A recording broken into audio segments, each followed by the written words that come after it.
Hi friends, my name is Swati. Welcome to my channel Recipes of India. अगर अभी तक आपने मेरे चैनल को सब्सक्राइब नहीं किया है तो प्लीज़ मेरे चैनल को सब्सक्राइब कर। आज मैं आपके लिए लेकर आई हूँ बहुत ही टेस्टी और हेल्दी उपवास में खाया जाने वाला आलू चिवड़ा। अगर आप मार्केट के दाम से कंपेयर करोगे तो ये चिवड़ा बहुत ही कम खर्चे में घर पर बन जाता है। और ये पोटैटो चिवड़ा बनाने के लिए हमें जिन चीज़ों की ज़रूरत पड़ती है वो सबके घरों में इजीली अवेलेबल होती ही है। तो चलिए देखते हैं व्रत का आलू चिवड़ा बनाने के लिए हमें किन किन चीज़ों की ज़रूरत पड़ेगी। यहाँ पर मैंने 10 काजू लेकर उन्हें 2 हिस्सों में तोड़ लिया है। किशमिश 2 बड़े चम्मच, सूखा कोकोनट स्लाइस किया हुआ 1 छोटा बाउल, सिंगदाना 2 बड़े चम्मच, पीसी हुई चीनी 2 बड़े चम्मच, करी पत्ता 15 से 20, कटी हुई हरी मिर्च 5, 2 बड़े आलू ये लगभग 400 ग्राम है और नमक स्वादानुसार।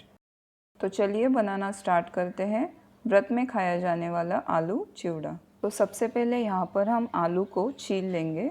आपको यहाँ पर एक बात का ध्यान रखना है, जब भी आप आलू छीलें उसे छीलने के बाद तुरंत पानी में डाल दीजिए, नहीं तो आलू काला पड़ जाता है। यहाँ पर मैंने एक स्लाइसर लिया है और उसकी सहायता से आलू के स्लाइस बना लेंगे। आलू के स्लाइस बनते ही तुरंत उन्हें आपको पानी में डालना है। चिप्स वाले आलू हर एक जगह पर इजीली अवेलेबल नहीं होते हैं, इसलिए यहाँ पर मैंने रेगुलर आलू लिया है। बस ध्यान रहे यहाँ पर आपको पुराना आलू लेना है, ना कि पतले छिलके वाला। इस आलू से भी आप बहुत बढ़िया और लच्छेदार आलू चिवड़ा बना सकते हो। आलू चिवड़ा बनाते समय आप जितना बड़ा आलू लेंगे उतने ही उसके लच्छे बड़े बड़े निकलेंगे, इसलिए आप हो सके तो बड़े आलू लें।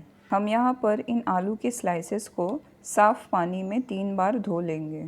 फर्स्ट टाइम हम यहाँ पर आलू की स्लाइसेस को पानी में धो रहे हैं। आप देख सकते हैं पानी ये कितना धुंधला दिख रहा है। अब सेकेंड टाइम आलू को धो रहे हैं और आप देख सकते हैं पानी थोड़ा कम धुंधला दिख रहा है। थर्ड टाइम हम आलू को धो रहे हैं और आप देख सकते हो पानी कितना ट्रांसपेरेंट दिख रहा है। इसका मतलब है हमारे आलू में से अच्छे से स्टार्च निकल गया है। इन आलू की स्लाइसेस को जितना अच्छे से आप धोएंगे उतना ही उसमें से स्टार्च निकल जाएगा और उसी वजह से हमारा आलू चिवड़ा एकदम क्रिस्पी बनेगा और तेल भी नहीं पकड़ेगा। मैंने यहाँ पर 3 बार साफ़ पानी में आलू को अच्छे से धो लिया है और अब उन्हें एक छन्नी में रख दिया है। इन आलू के स्लाइसेस को एक कॉटन के कपड़े पर फैला देंगे और ऊपर से भी एक नैपकिन या किसी भी कॉटन के कपड़े से इसमें जो पानी है उसे दबा दबा कर निकाल कर इसे ड्राई कर लेंगे। यहाँ पर मैंने एक किचन टॉवल लिया है और अब हम उस पर इन स्लाइसेस को अच्छे से बिछा देंगे।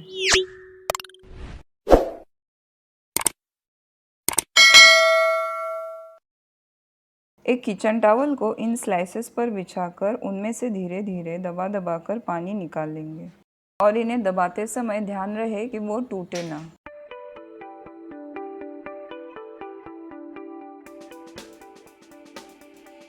अब आप 10 मिनट तक इन स्लाइसेस को ऐसे ही बिछाकर छोड़ दें। 10 मिनट हो चुके हैं और हमारे आलू के स्लाइसेस भी बहुत ही अच्छे से ड्राई हो चुके हैं। तो चलिए इन्हें फ्राई कर लेते हैं।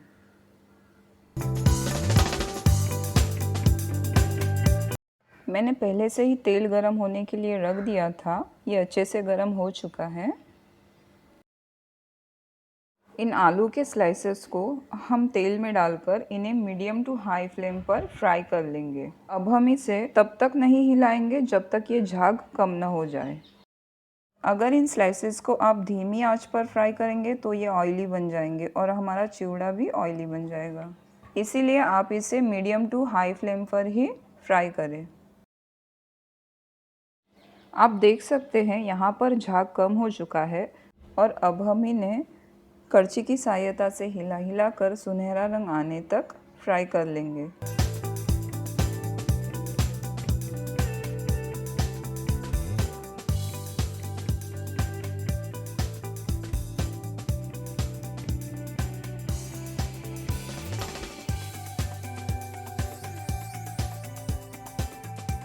आप देख सकते हो हमारी ये आलू के स्लाइसेस या आप इसे लच्छे भी कह सकते हो कितने क्रिस्पी बने हैं।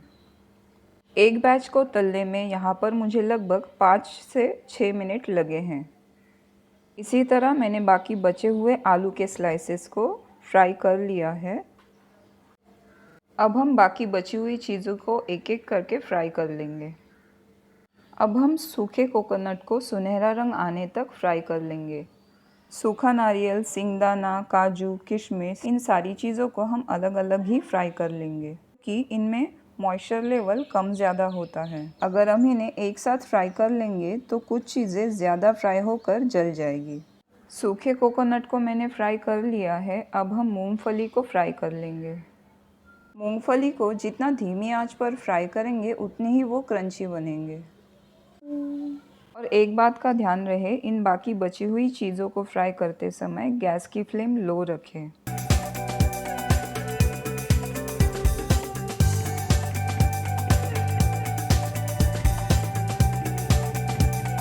अभी हम फ्राई करेंगे काजू।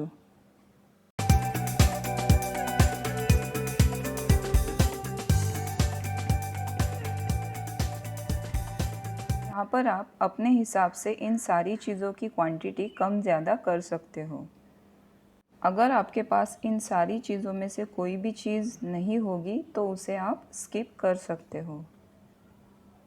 अब मैंने कैशू नट और किशमिश को भी फ्राई कर लिया है।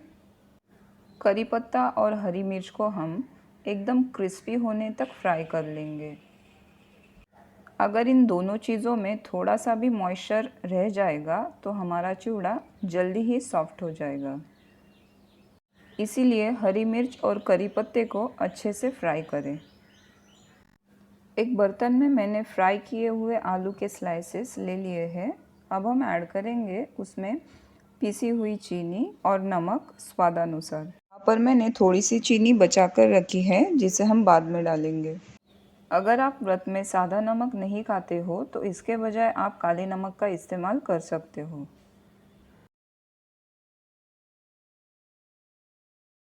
अब बाकी बची हुई सारी चीज़ों को ऐड करके अच्छे से मिक्स कर लेंगे। यहाँ पर मैंने करी पत्ता डाला है। अगर आप व्रत में करी पत्ता नहीं खाते हो तो उसे स्किप करें। तो आप देख सकते हो यहाँ पर हमारा हेल्दी और टेस्टी व्रत का आलू चिवड़ा बनकर रेडी है। इसे अच्छे से ठंडा होने के बाद आप एक डब्बे में भरकर कम से कम 1 से 1.5 महीने तक आप इसे खा सकते हो।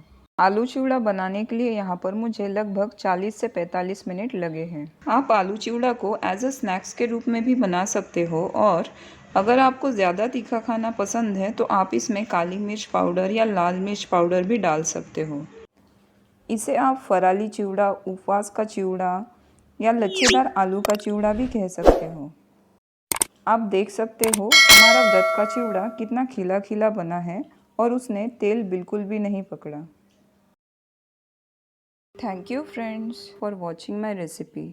मेरी ये रेसिपी आप भी बनाइए, अपनी फैमिली और फ्रेंड्स के साथ इंजॉय कीजिए और आपका फीडबैक कमेंट्स में लिखना ना भूलें। आपका एक लाइक और शेयर हमारे लिए बहुत मायने रखता है, तो इसे करना ना भूलें। और भी अच्छी अच्छी रेसिपीज़ देखते रहने के लिए हमारे चैनल को सब्सक्राइब करें। Thank you.